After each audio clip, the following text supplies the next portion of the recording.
Putin's trying to test and see, how are people responding at Mar-a-Lago to this? And can he make the world more afraid of his continued nuclear threats? Before we continue, we invite you to follow our channel, the only American show reporting live from Ukraine every day. Ukraine's military has accused Russia of launching an intercontinental missile in an attack on the city of Dnipro. Let's go live to Ukraine and Joseph Lindsley. Joe, what is the latest at this hour? Hey, Bob. Well, good afternoon from Kyiv. There's a lot happening. Some things are clear, some things are not clear. In fact, just about 2 minutes ago, the air raid alarms began to sound here in Kyiv and throughout all of Ukraine. And the alert I just received, is we have reports that missiles have once again been launched toward that city of Dnipro, that city that was hit this morning. And on one of the trusted channels I follow, it says that the missile that has been reported to be on the way to Dnipro now is likely the same as the one that hit Dnipro at about 5 or 5:30 this morning. And now, when it comes to that missile, there's there's some crazy things moving around. So we know, as we spoke about yesterday, the American embassy announced yesterday that it was shutting down due to some kind of clear and present danger that they sensed or they were worried about. The rest of Kyiv and the rest of Ukraine sort of stayed open. The American embassy did reopen much later in the day. But indeed, there was, something unusual happened early this morning. We had the reports. There's sort of the usual sort of fortnightly Russian attacks seem to be being prepared. Many Russian bombers had taken off from the key air bases, and they were flying toward the Caspian Sea within Russia, which is a common launch point to attack Ukraine. And then, everyone was expecting major attacks and missiles throughout the country, including here in Kyiv. And that didn't happen. It seems that the city of Dnipro was a major focus of this attack this morning. And the reports, on all different sides seem to indicate that it was an intercontinental ballistic missile, which, if that is the case, it would be the first time an ICBM has ever been used in warfare. Those are created to carry nuclear warheads. They've been tested a lot, but they've never actually been used on a civilian city in history.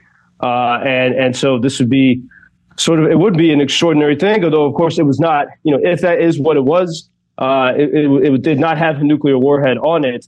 But it was, whatever hit Dnipro was armed also with sort of side rockets. So there was a main rocket that falls and then other rockets that fell in succession during that process. And so pretty significant hit. But, it's not, I think for Ukrainians, it's not, they've been through sort of much worse missile attacks these past 2.5 years. And so it's nothing sort of as a big surprise. I think people here are seeing it as, obvious Russian fear-mongering. And we see that works. In the dramatic headlines on Drudge Report and everything else, it says, this is clear Russian retaliation for that permission for Ukraine to hit Russian soil. And two clarifications there. One, I continue to see in pretty much every single media report that Ukraine is making strikes deep into Russia. It's 100% not true.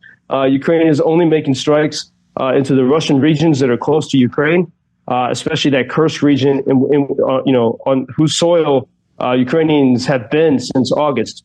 So these strikes the Ukrainians have made into Russia using the British missiles and American missiles are not deep into Russia. They're very shallow into Russia is a key thing to note. But that story seems to be sort of completely lost.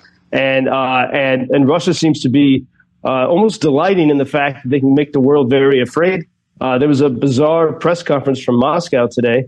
The Kremlin spokeslady, while she was starting to speak, she took a call on her cell phone.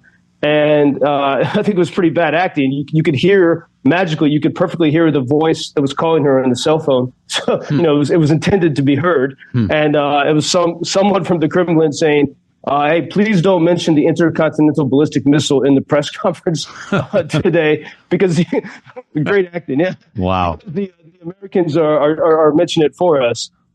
Just a couple of things to note, though, Bob, because, for example, there were videos circulating on Twitter earlier today that seemed to be what would certainly look like an ICBM hit upon the city of Dnipro. And then those videos are gone. And so we don't know if that was being pushed out by Russian propaganda, and then Ukrainians sort of started to share it and then realized that these were not accurate. There's a lot we don't know about all that, but I think the main thing is, and the other thing we have to mention, it's snowing today here in Kyiv, so people are bracing for a difficult winter. There are power cuts throughout the country, even in the far west in Lviv.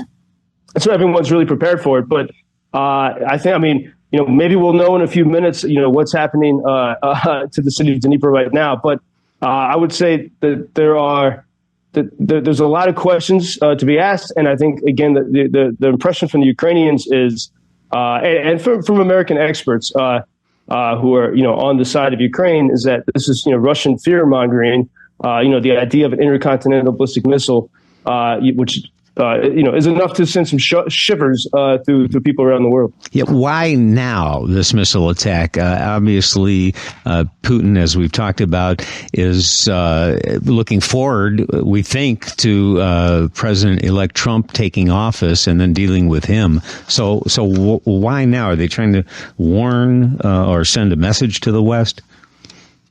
Yeah, I think, this is, people who've analyzed, I've been reading up a lot on people who've analyzed the psychology of Putin and sort of the tactics of the KGB. This is not anything new, really. Think about, it was when Russians, probably the most recent biggest attack on Kyiv city, the most devastating attack was on July 8th, where they sent so many missiles to Kyiv that they overwhelmed the air defense, and they hit the main kids cancer hospital here in Kyiv. That was on the eve of the NATO summit. And it seems that, Russia, as they look at Western behavior and how the media, responds to things and how politicians respond, it's almost like they're playing with everyone. And they say, on the eve of the NATO summit, we'll do one of our most atrocious attacks, hoping that will actually, rather than inspire people to stand up to Russia, make them more and more afraid of Russia. And so I think that, and even if you look at like today's attack on Dnipro, there's no sense that it was, it sounds scary, but compared to other attacks, it's certainly not the most destructive attack upon Ukraine, but it's enough to get the negative headlines. And so I think, Putin's trying to test and see, how are people responding at Mar-a-Lago to this? And can he make the world more afraid of his continued nuclear threats? Yeah, after talking to you, Joseph, I'm thinking about the old George Carlin bit where he's the hippy-dippy weatherman, and he says there's a line of thunderstorms moving in, but don't sweat it because our radar is also picking up ICBMs headed this way. So, you have to laugh. You have to laugh a little bit. And sometimes I find myself, like, without even thinking, like going to the weather app on my phone to check the missile forecast, and then realizing that you can't always get that info. And I talked to there was an American Ukrainian couple here yesterday, and they said they were joking. They bought some nice wine yesterday and said that last night was their 1001st Last Supper. Wow. Because everyone keeps saying this is going to be the end, but it's not, and people keep going. So. Yeah. All of a sudden, this snowstorm we're watching on our radar here doesn't seem so important. Joseph Lindsley in Ukraine. Thank you. Thank you for introducing Ukraine on your social media pages. That's very important that much more people can get more information about the situation here and how everybody can help Ukraine to stay stronger and to save all the world. Что он сказал? Well, which side are you on? На чьей ты стороне? Come on now. Oh, which side are you on? На чьей ты стороне?